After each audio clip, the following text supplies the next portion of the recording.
記協鬧政府打壓示威，鉗制言論。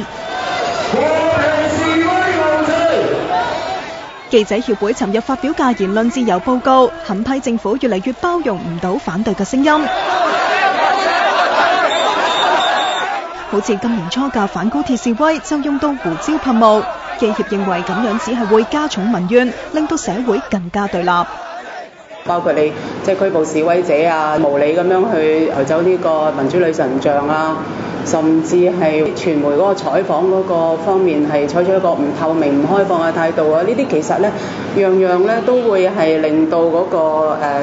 即係資訊唔公開，同埋嗰個言論自由咧係受到即係負面嘅影響啊。記協又話，政府越嚟越多以不具名消息人士舉行追風會，向傳媒講解政策，而且只係選擇性咁揀某啲嘅傳媒，變相鼓勵聽話㗎，唔聽話㗎就會冇份。政府就回應話，警方尊重市民遊行集會嘅權利，只會喺示威者違法嘅情況下先至會拉佢哋。